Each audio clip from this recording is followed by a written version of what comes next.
Have you ever woken up from a dream and thought, what on earth was that all about? Or maybe you've wondered what's really happening inside your head while you're fast asleep. Well, you're not alone. We spend about a third of our lives sleeping, yet for many of us, it's a total mystery. What if I told you that every night you embark on an incredible journey, a hidden adventure that shapes your memories, emotions, and even your personality? Today, we're pulling back the curtain on this fascinating world. We're really going to dive deep into what happens when you sleep and explore the hidden world of dreams. Get ready, because by the end of this video, you'll see your nightly rest in a whole new light. So, what is sleep really? It's not just about your body shutting down. It's an incredibly active and crucial process.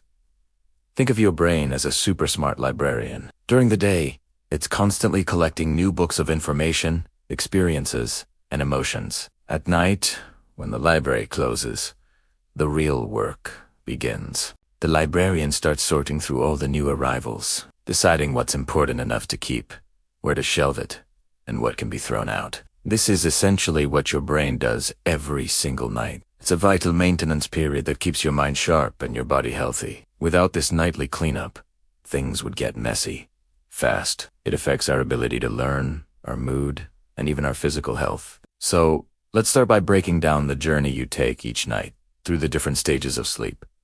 Your nightly adventure isn't a straight line. It's a cycle.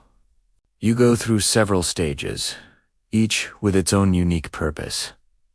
It all starts with stage 1, the dozing off phase. This is that light, fluttery sleep where you're easily woken up. Your muscles start to relax, and you might experience those weird muscle twitches or the feeling of falling, which are called hypnic jerks. It's your brain's way of saying, all right, let's start winding things down. This stage usually only lasts for a few minutes before you drift deeper into stage 2.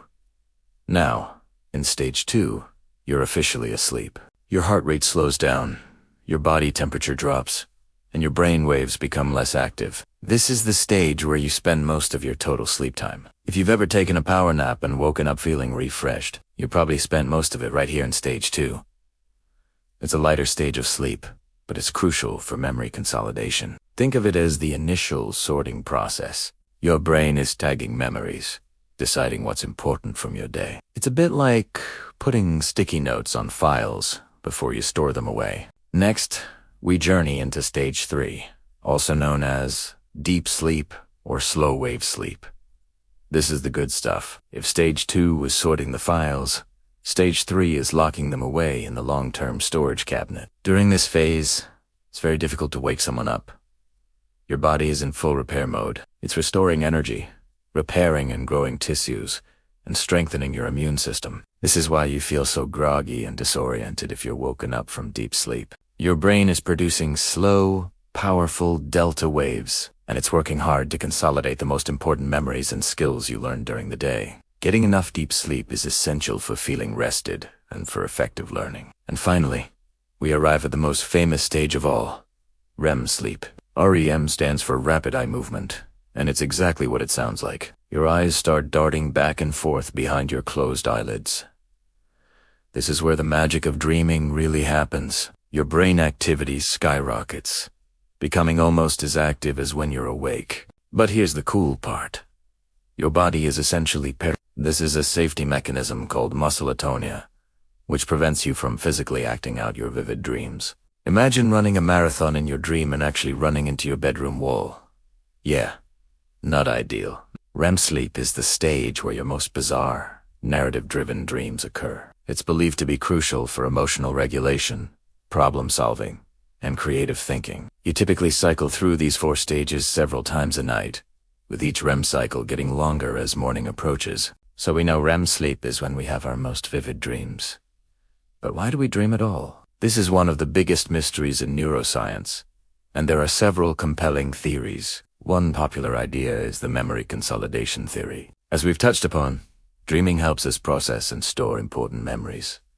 It's like a mental rehearsal. By replaying events from the day, our brain strengthens the neural connections associated with those memories, making them easier to recall later. This is why students are often told to get a good night's sleep before a big exam. It's not just about being rested. It is about giving your brain the time it needs to file away all that information you crammed in. Another fascinating theory is the threat simulation theory. This idea suggests that dreams are a sort of virtual reality simulator. Our ancestors might have used dreams to practice their responses to dangerous situations, like running from a predator or fighting an enemy. By rehearsing these scenarios in the safety of sleep, they'd be better prepared if they faced a real threat while awake. This could explain why we often have anxiety-inducing dreams, like being chased or falling. It's your brain's ancient survival instinct running a what-if drill, just in case. It's a primal training ground to keep you safe. Then there's the emotional regulation theory. Life is full of ups and downs, and our dreams might be a way for our brains to process intense emotions. Think of it as a form of overnight therapy. By dreaming about stressful or emotional events in a disconnected, symbolic way, our brain can strip away the raw emotional charge. This helps us wake up with a clearer head, better able to cope with our feelings. Have you ever gone to bed angry or upset about something and woken up feeling much calmer? You can thank your REM sleep for that. It's like your mind's emotional reset button, helping you to process feelings and move forward. Now let's talk about the content of our dreams.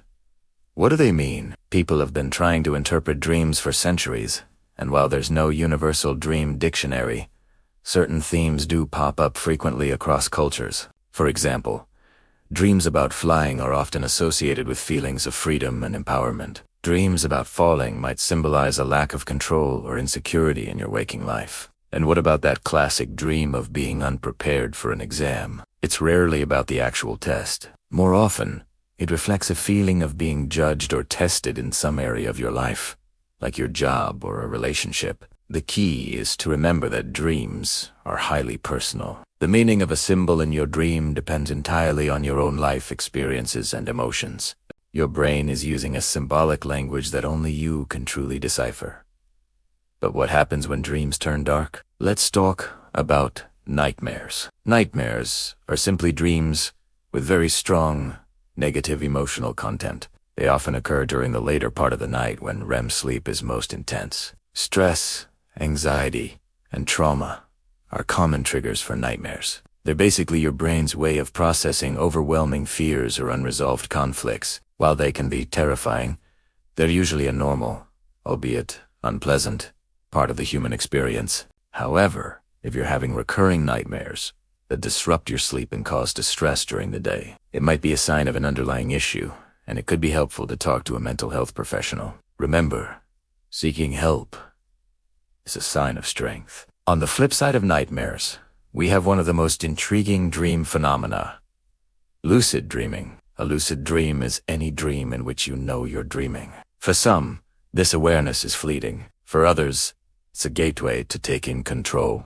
Imagine being the director of your own dream movie. You could fly over cities, conjure up fantastic landscapes, or talk to your favorite historical figures. It sounds like science fiction, but it's a real and learnable skill. Techniques like reality testing, where you frequently ask yourself, am I dreaming? During the day, and keeping a dream journal can increase your chances of having a lucid dream. It's the ultimate immersive experience, a playground for your consciousness where the only limit is your imagination. So, as we've seen, sleep is far from a passive state. It's a dynamic, complex, and absolutely essential part of our lives. From the meticulous sorting of memories in the early stages to the wild, creative storytelling of REM sleep, your brain is working tirelessly every single night to keep you healthy, smart, and emotionally balanced. The hidden world of dreams is not just a random collection of strange images. It's a window into your subconscious. It's where you process your day, confront your fears, solve problems, and unleash your creativity. Understanding what happens when you sleep gives you a profound appreciation for this nightly ritual. It empowers you to take your sleep seriously and to see your dreams not as meaningless static, but as a vital part of who you are. So tonight, when you lay your head down to rest, remember the incredible journey you're about to embark on.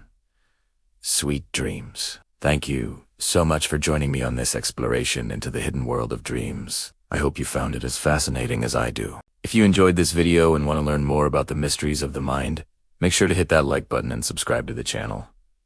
And I'd love to hear from you. What's the weirdest dream you've ever had? Let me know down in the comments below. Thanks for watching, and I'll see you in the next one.